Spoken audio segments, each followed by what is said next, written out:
Hello and welcome back to Storytelling with Njeri. This is part 2 of how to use storytelling at an interview, and I will be sharing with you a real example on how you can answer a real interview question.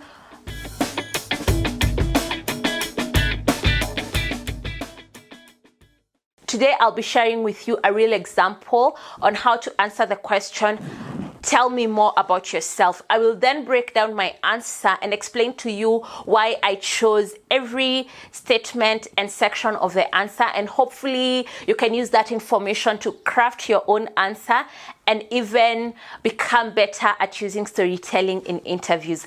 Let's get started. Often, interviewers will ask this question for a couple of reasons. One is to sort of ease you into the conversation. Secondly, is to get a general understanding of who you are and what direction this interview might take. And this is an opportunity for you to dictate what you would like to highlight in the interview. And lastly, is just to get a better understanding or a summary of what you shared in your CV and cover letter in one simple answer, which can be a bit difficult but not impossible. Tell us more about yourself. I am Njeri and I am a storyteller. As you can see, I start by saying my name and my job title.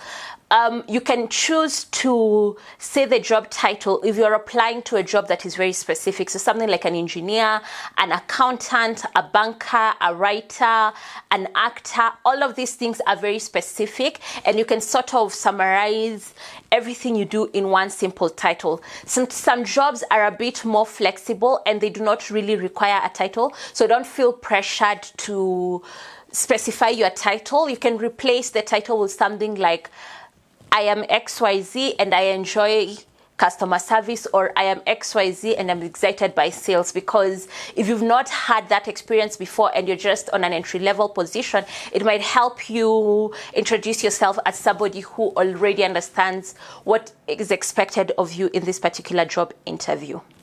I was introduced to stories by both my grandmothers, who filled my childhood with stories. And then as soon as I could read, my mother introduced me to fictional stories and storybooks, and that sort of developed my early interest in stories. In this part, two things have been shared. One is something personal when she speaks about her grandmothers, and two is her past, or rather a bit of context and history into how she started becoming a storyteller.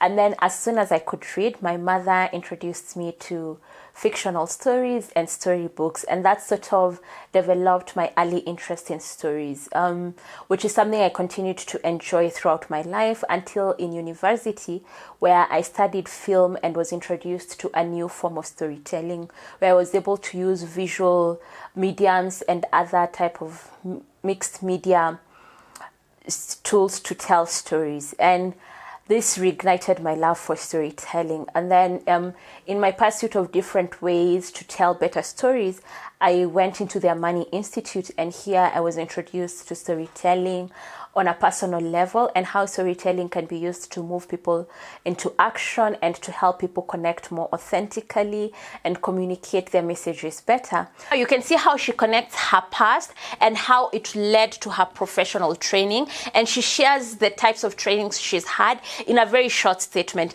Most of the time, and especially if you're in an entry-level position, most people will go back to your training, so don't feel pressure to share too much about your training. If you're a bit more advanced, this will not matter a lot, but it's important to highlight it in the introduction that you're making. And this sort of reignited my interest in storytelling and started me on my path into becoming a career storyteller or a storytelling coach. One of my favorite stories from my grandmother's experiences is a story about how she won a scrap metal contract. She went into this meeting where there were all kinds of people, most of them educated, and my grandmother had never been to school, but she had spent most of her childhood around cars, and out of curiosity had learned about different parts of cars. And so when they were presented the different types of metals that were available, she could name almost all the parts, and most of the people in the room struggled with the naming. And the people awarding the contract were so impressed with her that they awarded her the contract, even though on paper she did not have the same qualifications as others.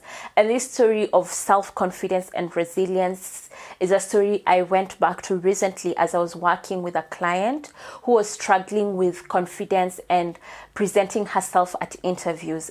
She was having a hard time communicating what she had to offer, and this story inspired her to sort of work on her story, and together we worked on her story. And I'm happy to share with you that she will be celebrating almost 6 months at her new job.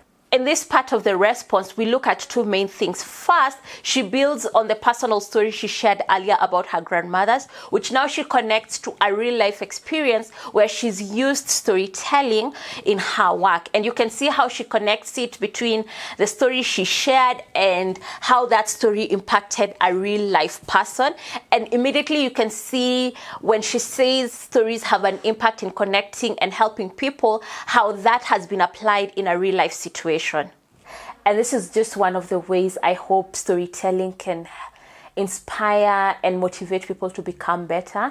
And I'm open to learning and discovering new ways I can apply storytelling in this organization and in my work now and in the future. And lastly, she wraps up the whole introduction by connecting back to the interview by saying she's interested in seeing how what she's shared can help her in this particular job. So in your case, you can make it very specific to the job you're applying for. This is quite general. I didn't have a specific job in mind, but you can see how open-ended it is. If there's something that was very specific in the job description or in the vacancy announcement that you think addressing might help make you more memorable, then this is where you need to put it in. Guys, and that is a simple example on how you can use storytelling to answer a complex and sometimes difficult question in an interview and set the mood for the rest of the conversation. If you enjoyed the tips that I've shared today, I will be back tomorrow with another video where I'll be showing you how to answer another commonly asked question in an interview. If you missed out the first part of this series, you can check it out here and hopefully learn a few tips that might help you become a better interviewee. Until next time, bye-bye.